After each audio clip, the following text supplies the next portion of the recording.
another sunny Wednesday in the studio. Hope you're all doing okay. I hope the continued lockdown isn't getting you down. Hope you're safe. Hope you're safe. Hope you're well, and your families, and that you're not going too mad with all the lockdown craziness. The Easter holidays are officially over. The last 2 weeks' work asked me to take as much leave as possible, so I've had 2 weeks officially off, and I'm officially back now working from home.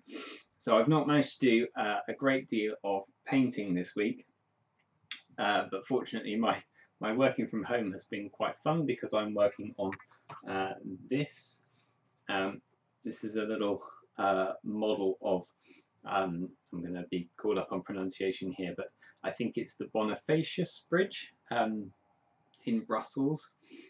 So I found a picture of that while I was looking for some Moordime inspiration last year, and thought that would make a really cool project. So I'm doing this. This is a 1:50 scale model. I'm also doing a very little version of it in 1:100 to demonstrate the difference in techniques between the two of them. This one I will use to take some display photos of my Burrows and Badgers stuff, or possibly some of my 35mm Discworld. It's a little bit too big. 1:50 is a bit too big a scale for 28mm stuff, but it'll probably get away with it. I know, we'll see. But I'm doing this mainly as techniques videos for those, and as I was filming it anyway to show the students some model making techniques, I will pop those up in this video and show you the relevant bits that might be useful for just general war games model making processes. So I will do that in a moment, and that'll probably take me another week or so to fully finish that. So once that's done, I'll make sure that you see photos of that, and that will quite possibly form part of next week's midweek video as well. As I say, I've not had a chance to do much in the way of painting. I did manage to pop some putty on my little dragon, and if you remember, this is my handy box from the live feed on Saturday, so if you join me for that, thank you very much. This is my little dragon that I got sent through the Old Hammer forum as a rescue attempt, and that was forming part of this week's lockdown challenge, which was to repurpose something broken or to rescue something broken for your hobby purposes. So this guy had a someone obviously where the wings had been on this model that had been pretty badly broken off. The top of the head looked like it had been melted with a soldering iron. There was no detail there at all. He had a big block of putty shoved on here, and someone had glued a Chaos Warrior's arm onto one side. I don't know what the original intention was, but I've tried to turn him back into a regular dragon and give him some of the features of my Earthworm, so that I can put him on a diorama alongside the rest of my family of dragons. So that will happen at some point, but possibly not in this coming week. I'm hoping to still find time to do some painting in the evenings and at the weekend, so I will probably get onto him and onto this week's challenge, which is week before last we did the woods. So this week is going to be a Factious Waste challenge. So any miniatures that would be at home in the Factious Waste environment.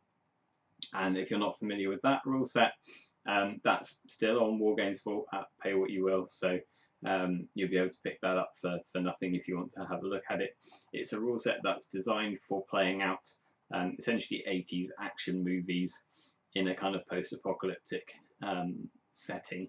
So if you want to play pulp gangsters, you can play pulp gangsters. If you want to play sort of tech ninjas, that's a possibility. If you want to play Mad Maxy style sort of natives with bits of scrap strapped to them, you can do that. It's really a do what you like with it, and it's designed so that you can mix and match all of the factions together. So you can really do anything you like with any figures that you have. So broad brush again for figures for it. Pick anything that you have in your collection which you think might be suitable. Here are some ideas that I've got. I will do one of these. There's a Psycho Sam on this side. He was a Bring Out Your Dead special from a few years ago that I haven't managed to paint up. The guy in the middle, I don't remember the company, but I'll try and hunt that down again. And that's obviously not a Mad Max figure, but really is a Mad Max figure, so I may go on to that. And then the guy on this side is a fan sculpt of a Iron Maiden Eddie Somewhere in Time figure. Ooh. Trying to use this box to get them in focus. It's not possibly not working. So I will pick one of those to try and paint up. If you have any preference, let me know, and I will add them to the painting queue and see how I get on. I've also been a bit tied up doing paperwork this week, but nice, exciting, good paperwork, because I have finished the initial text of the Dreamstone rulebook. This is just a home printed, plastic bound, but this will be a properly bound book. If you're not familiar with Dreamstone, you can find it on Amazon Prime. You can find it on YouTube. It's a fairly crazy kids cartoon from the 90s that I certainly have very fond memories of, and approached the producer a couple of years ago about doing some miniatures and a game for. So the miniatures you'll have probably seen. There are photos on my website and on Facebook, and I showed you some of them in the video last time. But I've been working on the role play game. The text of that is now complete, and that's gone off to a couple of groups to play test. So hopefully you'll get the results of the tests in the next few weeks. People are probably this is going to be easy to play online, so hopefully some of that will happen over the next couple of weeks, and we'll get the feedback. But it's a very, very simple system. I wanted it to be more of a source book than a very complex game, and the idea is that you can play through effectively an episode of the TV series in a couple of hours with two people if you want to just have a GM and a team, or you can have up to 6 people playing it. So yeah, that's something else that I've been have been working on. As I said, I think last week I was hoping to have the Kickstarter for the miniatures running this month.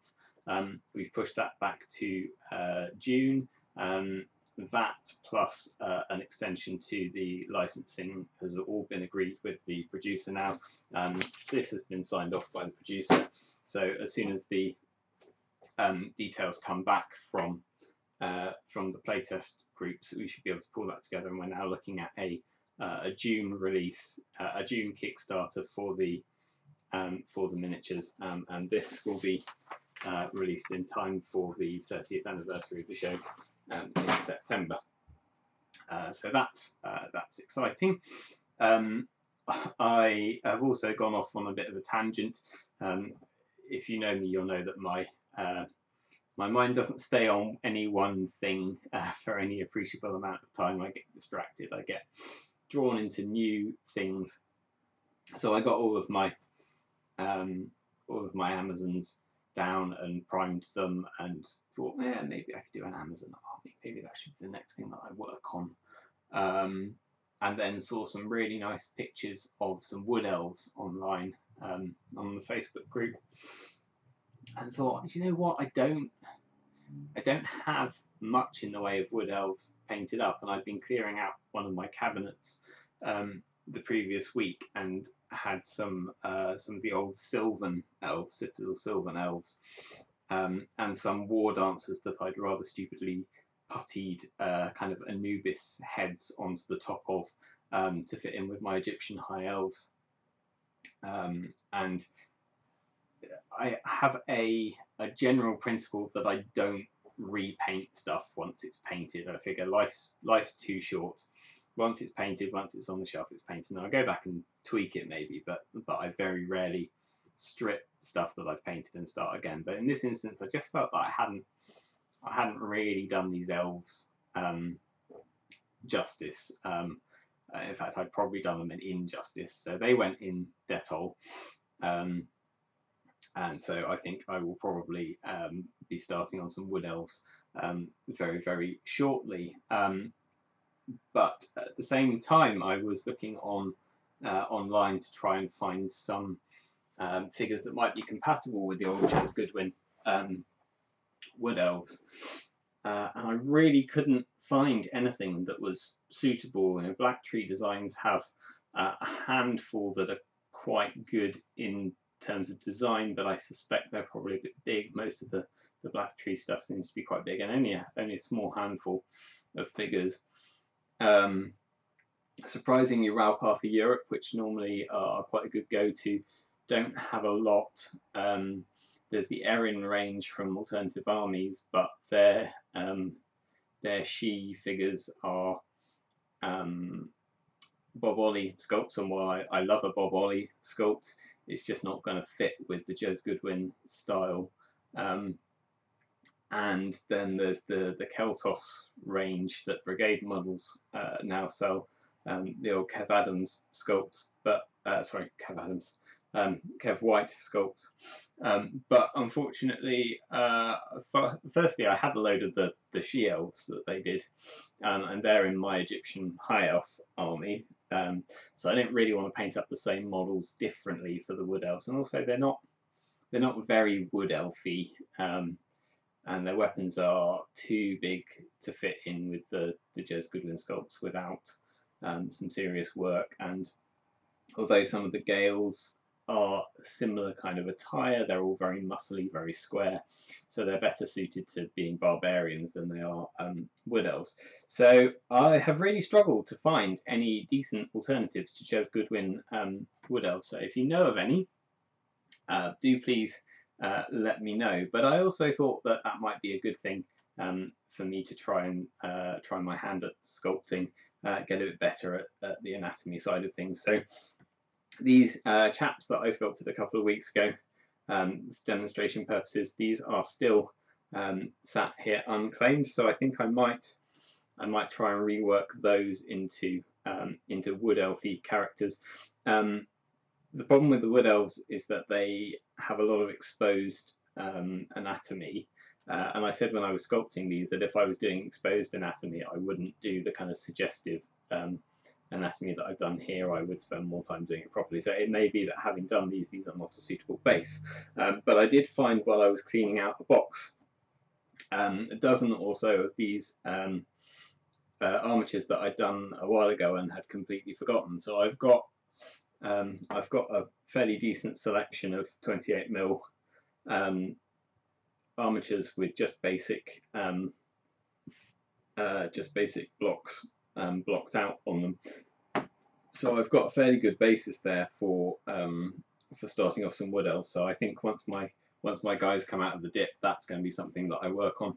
What they will be in terms of woods, in terms of the woods environment, I don't know. I might have quite a strong boar motif, and they could count as Tuatha boars. Having said that, I wasn't going to do 28mm Tuatha.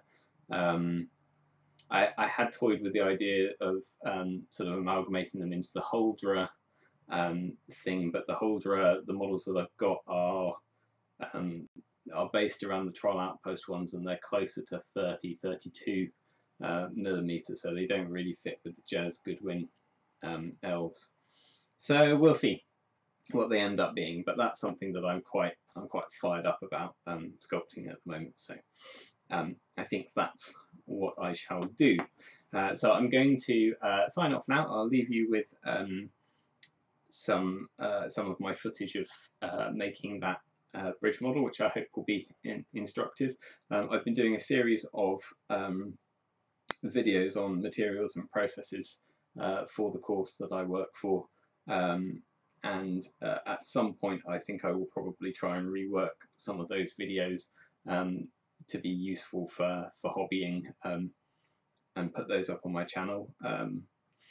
But yeah, for the moment I hope that this is helpful to you if you're doing any scenery, any modelling projects. Do give me a shout if you have a preference for which of these Factious Waste models that I should paint up. I look forward to seeing what you choose to paint up. I will put an album on the Lockdown Challenges page on Facebook for your repurposed, salvaged models. The other albums are still up there from the previous challenges, so if you've got stuff that you're finishing off now from those, please do pop them in the albums. We like seeing them. Have a good week, and I shall see you next time. Ciao.